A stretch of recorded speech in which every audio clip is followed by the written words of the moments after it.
Straight of హార్మోస్ని Iran 40 రోజులు black చేసింది.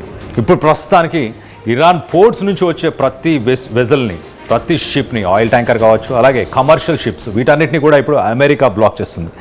దీనివల్ల స్ట్రాటజిక్గా అమెరికా ఇరాన్ని ప్రెషరైజ్ చేద్దామన్న ఆలోచనలో ఉంది.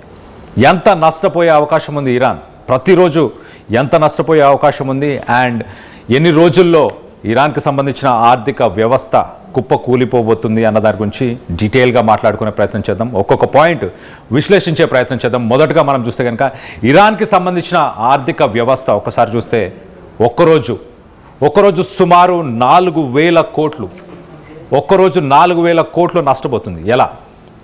ఇటు ఎక్స్పోర్ట్స్, ఇంపోర్ట్స్, ఇరాన్కి రావాల్సిన ఇంపోర్ట్స్ కావచ్చు, ఇరాన్ చేస్తున్న ఎక్స్పోర్ట్స్ కావచ్చు, ఇవి సుమారు ఇటు $435 మిలియన్, అంటే మన ఇండియన్ కరెన్సీలో 4,000 కోట్లు. ఇటు దీంట్లో పెట్రోకెమికల్స్ ఉన్నాయి, ఫెర్టిలైజర్స్ ఉన్నాయి, అలాగే ఇటు ఇంపోర్ట్స్ చేసుకునే సమయంలో చూస్తే కనుక గూడ్స్, ఇటు ఫుడ్ కావచ్చు, మెడిసిన్స్ కావచ్చు, ఇలాంటివన్నీ కూడా దీంట్లో మొత్తానికి అవన్నీ ఉన్నాయి. Next side please. ఇటు ఒక రోజుకి 4,000 crores. అలాగే ఇంపోర్ట్స్, ఎక్స్పోర్ట్స్, మేజర్ ఇంపోర్ట్స్ ఏంటి, మేజర్ ఎక్స్పోర్ట్స్ ఏంటి, అవి కూడా డీటెయిల్గా మాట్లాడుకునే ప్రయత్నం చేద్దాం. ఒకసారి మనం చూస్తే ఇటు ఎగుమతులకు సంబంధించిన నష్టాలు ప్రతిరోజుకి 2,300 కోట్లు. ఎగుమతులు అంటే ఎక్స్పోర్ట్స్కి సంబంధించిన నష్టాలు 2,300 crores. దీంట్లో 70 to 80% దీంట్లో పెట్రోకెమికల్స్, అలాగే క్రూడ్ ఆయిల్. మొన్నటి దాకా మనం చూస్తే ఫిబ్రవరి 28 నుంచి ఇప్పుడు ఏప్రిల్ దాకా ఆర్థిక సంక్షోభం, గ్లోబల్ ఎనర్జీ ట్రేడ్ డెఫిసిట్ నడుస్తున్న సమయంలో ఇరాన్ ఇటు స్ట్రైట్ ఆఫ్ హార్మోస్ నుంచి ఇతర దేశాలు, కువైట్, ఖతర్, అలాగే Saudi Arabia, United Arab Emirates, ఇలాంటి కంట్రీస్ నుంచి ఎక్స్పోర్ట్స్ ఏవైతే ఉన్నాయో అవి 70 నుంచి 75% ఎక్స్పోర్ట్స్ తగ్గిపోయినాయి. ఆ ఎక్స్పోర్ట్స్ తగ్గిపోవడంతో ఇరాన్ చమురు ధరలు ఒక్కసారి ఆకాశాన్ని అంటాయి. $120 పర్ బ్యారెల్ చేరుకున్న సమయంలో ఇరాన్ దానిపైన డాలర్స్లో గడిచింది, అంటే కొంత లాభపడింది. కానీ ఏప్రిల్ నుంచి ఇటు అమెరికా ఆంక్షలను తీసుకొచ్చిన తర్వాత ఇరాన్ నుంచి ఒక్క వెసల్ కూడా వెళ్ళకూడదు అని చెప్పిన తర్వాత ఇప్పుడు ప్రస్తుతానికి రోజువారీ నష్టం మనం చూస్తే 2,300 కోట్లు ఎక్స్పోర్ట్స్కి సంబంధించి. అలాగే దిగుమతుల గురించి కూడా కొంత మాట్లాడుకునే ప్రయత్నం చేద్దాం.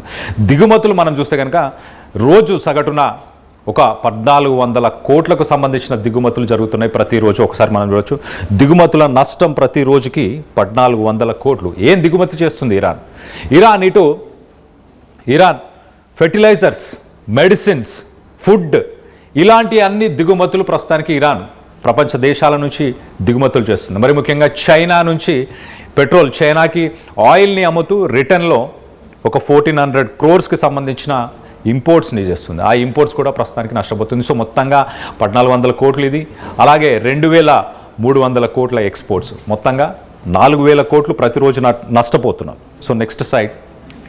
సో 4,000 కోట్లు ప్రతిరోజు నష్టపోతున్నాం. అలాగే మనం చూస్తే ఇటు దీర్ఘకాలిక ప్రభావం ఎలా ఉండబోతుంది, ఎగుమతులు, దిగుమతులు ఇవన్నీ తీవ్రంగా ప్రభావితం చెందితే కనుక ఇటు ఒక్క నెలకి ఇరాన్ నష్టపోయే నష్టం కాస్త $1 బిలియన్, అంటే అక్షరాల 1,00,000 కోట్లు.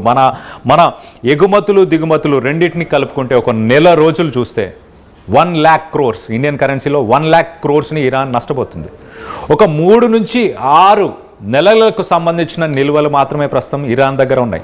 3 to 6 months, 3 నుంచి 6 నెలలకు సంబంధించిన నిల్వలు. అంటే 3 నుంచి 6 నెలలు ఒకవేళ స్ట్రైట్ ఆఫ్ హార్మోస్ని అమెరికా బ్లాక్ చేస్తే 3 నుంచి 6 నెలల తర్వాత ఇరాన్కి సంబంధించిన ఎకానమీ కొలాప్స్ అయిపోతుంది. ఆ ఎకానమీ కొలాప్స్ అయిన తర్వాత దాని రియల్ వాల్యూ, ఆల్రెడీ మనకు తెలుసు రియల్ వాల్యూ 100% డీఫ్లేట్ అయింది, అంటే తగ్గిపోయింది. ఒకవేళ ఇదే హార్మోస్, స్ట్రైట్ ఆఫ్ హార్మోస్ని అమెరికా ఇంకొక 3 నెలలు కానీ 4 నెలలు క్లోజ్ చేస్తే దాని వాల్యుయేషన్ 50 నుంచి 80%, రియల్ $100 ఉన్న రియల్ కాస్త అది $50 అవ్వచ్చు, $30 కూడా అయ్యే ఛాన్సెస్ ఉన్నాయంటూ ఇటు జియోపొలిటికల్ అనలిస్టులు చెప్పుకొస్తున్నారు. Next point please, PCR. So మనం చూస్తే ఇటు ఆయిల్, ఎరువులు, ఆహారం, ఇతర వస్తువులను రవాణాగా అన్నిటికీ బ్రేక్ పడుతుంది. ఇటు గల్ఫ్ కంట్రీస్, ప్రస్తుతానికి మనం చూస్తే గల్ఫ్ కంట్రీస్కి సంబంధించి కువైట్ కానీ, ఖతర్ కానీ, United Arab Emirates, Saudi Arabia, ఇలాంటి కంట్రీస్ నుంచి ఆయిల్ ఎక్స్పోర్ట్స్ ఏవైతే ఉన్నాయో 70 నుంచి 75% అవి పడిపోయాయి. అలాగే ఇంపోర్ట్స్ కూడా తగ్గిపోయాయి. ఇరాన్కి కూడా మరి ముఖ్యంగా ఆయిల్, ఫెర్టిలైజర్స్, ఆహారం, అలాగే మెడికేషన్స్, ఇలాంటి ఇంపార్టెంట్ ఇంపోర్ట్స్ ఇలాంటి ఇంపార్టెంట్ ఇంపోర్ట్స్ అన్నీ కూడా బ్లాక్ అవుతున్నాయి. Next side please PCR. So Hormuz గుండా మనందరికి తెలిసిందే 20% ఆయిల్ ఎక్స్పోర్ట్స్, ప్రపంచం మొత్తానికి 20% ఆయిల్ ఎక్స్పోర్ట్స్ జరుగుతున్నాయి. దీంట్లో ఎక్కువ శాతం అంటే ఇరాన్ నుంచి ఈ బ్లాకేడ్ ఎప్పుడైతే జరిగిందో అప్పటి నుంచి ఇరాన్కి సంబంధించిన ఆయిల్ ఎక్స్పోర్ట్స్ పెరిగాయి. ఇరాన్కి రావాల్సిన ఇన్కంలో ఆల్మోస్ట్ 70 నుంచి 80% ఈ ఆయిల్ మీదనే ఇరాన్ ప్రస్తుతానికి దాని రెవెన్యూ ఉంది. ఇప్పుడు అమెరికా ఒక్కసారి బ్లాక్ చేయడంతో దాదాపు 2 మిలియన్ బ్యారల్స్ పర్ డే, ప్రతిరోజు 2 million barrels per day production ఉంటుంది. ఆ 2 మిలియన్ బ్యారల్స్ పర్ డే ప్రొడక్షన్ని ఇటు చైనా కానీ మిగతా కంట్రీస్కి ఇరాన్ పంపిస్తూ ఉండేది. అదంతా ప్రస్తుతానికి బ్లాక్ అయిపోయింది. Next slide PCR. అదంతా ప్రస్తుతానికి బ్లాక్ అయిపోయింది. ఆ 70-75%కి సంబంధించిన ఇటు రిజర్వ్స్, గల్ఫ్ కంట్రీస్కి సంబంధించిన రిజర్వ్స్ అని చెప్పొచ్చు. ఇటు ఇరాక్ కానీ, కువైట్ కానీ, సౌదీ అరేబియా, అలాగే యునైటెడ్ అరబ్ ఎమిరేట్స్, ఇలాంటి కంట్రీస్ నుంచి 70-75% ఆయిల్ ఎక్స్పోర్ట్స్ ఏవైతే ఉన్నాయో అవి తగ్గిపోయాయి. గల్ఫ్ దేశాలు, మరో పక్కన గల్ఫ్ దేశాలతో పాటు ఇటు ఇరాన్ ఇరాన్ పరిస్థితి చూస్తే ఇరాన్లో 2 మిలియన్ బ్యారల్స్ పర్ డే ప్రతిరోజు ఆయిల్ ప్రొడక్షన్ అవుతుంది. ఆ ఆయిల్ని ప్రస్తుతానికి ఎక్కడ స్టోర్ చేయాలి? ఒకవేళ ఆన్ షోర్ అంటే స్టోరేజ్ ట్యాంక్స్లో స్టోర్ చేయాలన్నా చాలా costly. At the same time of షోర్ అంటే సముద్రం పైన కూడా నిల్వలని ఉంచాలన్నా కూడా ఇప్పుడు ఇరాన్కి అది చాలా కాస్ట్లీగా మారిపోతుంది. సో ఆయిల్ ప్రొడక్షన్ని తగ్గించుకోబోతుందా? ప్రస్తుతానికైతే ఇరాన్ నష్టాల్లోనే ఉంది. 4,000 కోట్లు ప్రతిరోజు నష్టపోతుంది. Next slide please PCR. 4,000 కోట్లు ప్రతిరోజు నష్టపోతుంది. అలాగే 60 నుంచి 70% ప్రస్తుతానికి ప్రభుత్వానికి సంబంధించిన ఆదాయం అంతా కూడా, ఇరాన్ ప్రభుత్వానికి వచ్చే ఆదాయం అంతా కూడా ఈ ఆయిల్ ద్వారానే వస్తుంది. దీనికి ప్రత్యామ్నాయ మార్గాలని ప్రస్తుతానికి ఇరాన్ ఆలోచిస్తుంది. వేరే టెర్మినల్స్ నుంచి ఆయిల్ని ప్రపంచ దేశాలకి ఎక్స్పోర్ట్ చేయాలి, స్ట్రెయిట్ ఆఫ్ హార్మోజ్ని ఎలా బైపాస్ చేయాలి అన్న ఉద్దేశంతో ప్రస్తుతానికి కొట్టుమిట్టాడుతుంది ఇరాన్ అని చెప్పొచ్చు. అమెరికా ఒక రకంగా పై చేయిని సాధించింది. ఇరాన్ స్ట్రెయిట్ ఆఫ్ హార్మోజ్ని ఒక 40 రోజులు అది హోల్డ్ చేసినా కానీ ఇటు ప్రస్తుతానికి అమెరికా బ్లాక్ చేయడం వల్ల జస్ట్ ఒక వారం రోజుల్లోనే దాని ఇంపాక్ట్ ఇరాన్ పైన చాలా ప్రభావితం చూపించబోతుంది. Next side please PCR. మరో పక్కన 60-70% ఇన్కమ్ ఆగిపోయింది. అలాగే ఇటు ఎక్స్పోర్ట్స్, ఇంపోర్ట్స్ పూర్తిగా ఒక్కసారి డీటెయిల్స్ కూడా చెప్పే ప్రయత్నం చేస్తాం. ప్రస్తుతానికి ఫిబ్రవరి దాకా $115 మిలియన్ అంటే సుమారు మన కరెన్సీలో 1,000 కోట్లకు సంబంధించిన రెవెన్యూ ఫిబ్రవరిలో ఉండే.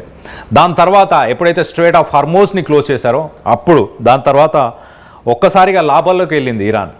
$139 మిలియన్ అంటే సుమారు 1,400 కోట్ల లాభాలను గడిస్తుండే ప్రతి నెల, ప్రతిరోజు. దాని తర్వాత ఇటు ఇరాన్ గల్ఫ్ దేశాలన్నీ ఆయిల్ని సరఫరా చేయలేని సమయంలో ఆయిల్ సరఫరా చేసి అధిక లాభాలను గడించింది. ఇప్పుడు అమెరికా దానికి చెక్ పెట్టి అమెరికా అదే విషయానికి ఇరాన్కి రెవెన్యూని, ఎకానమీని ఎలాగైనా దెబ్బతీస్తే తమ దారికి వస్తుందన్న ఉద్దేశంతో అమెరికా ఈ డెసిషన్ తీసుకుంది. రానున్న 1-2 రోజుల్లోనే ఇటు ఇస్లామాబాద్, జెనీవా ఈ 2 లొకేషన్స్లో ఏదో ఒక లొకేషన్లో అమెరికా అలాగే ఇరాన్ ఈ రెండింటికి సంబంధించిన మీడియేషన్ టాక్స్, పీస్ టాక్స్ జరగబోతున్నాయి. ఇరాన్ ఇటు చర్చల్లో పాల్గొంటున్న సమయంలోనే శనివారం రోజు ఇటు అమెరికాకు సంబంధించిన వార్షిప్స్ని స్ట్రెయిట్ ఆఫ్ హార్మోజ్కి పంపించడం జరిగింది. దాని తర్వాత ఇప్పుడు దాన్ని పూర్తిగా బ్లాక్ చేసేశారు. సో ఇరాన్కి ఎలాగైనా ప్రెషరైజ్ చేసి ప్రపంచ దేశాలు దానికి హెల్ప్ చేయకుండా చేసి, మరో పక్కన చైనా ఎలాంటి వెపన్స్ సప్లై చేసినా ఏం చేసినా వాటన్నిటినీ కూడా అమెరికా ప్రతిఘటించింది. తీవ్రమైన పరిణామాలు ఇటు చైనా కూడా ఎదుర్కోవాల్సిన అవసరం ఉంటుంది ఒకవేళ హెల్ప్ చేస్తే, వెపన్స్ సప్లై చేసిన. స్పైస్ శాటిలైట్, చైనాకు సంబంధించిన ఒక స్పైస్ శాటిలైట్ని యూజ్ చేసి ఇటు ఇరాన్ అమెరికన్ బేసెస్ని కూడా టార్గెట్ చేసినట్టు తెలుస్తుంది. సో దీని మీద అమెరికా ఎలా రియాక్ట్ అవ్వబోతుంది అన్న దానిపై కొంత హై టెన్షన్ అయితే నెలకొని ఉంది. రానున్న 1-2 రోజుల్లోనే చర్చలు జరగబోతున్నాయి. మరి ఇరాన్ ప్రతిరోజు అది నష్టపోతున్న దాదాపు 4,000 కోట్లు, అలాగే ఒక నెలకి నష్టపోతుంది దాదాపు 1,00,000 కోట్లు. ఈ 1,00,000 కోట్ల నష్టాన్ని ఇరాన్ ఎన్ని రోజులు భరించే అవకాశం ఉంది? రానున్న రోజుల్లో ఏం జరగబోతుంది అన్న దానిపై ఉత్కంఠం అయితే నెలకొని ఉంది. దీనికి సంబంధించి మీరేమనుకుంటున్నారు? మీ అభిప్రాయాలని కింద కామెంట్ రూపంలో తెలియపరచండి.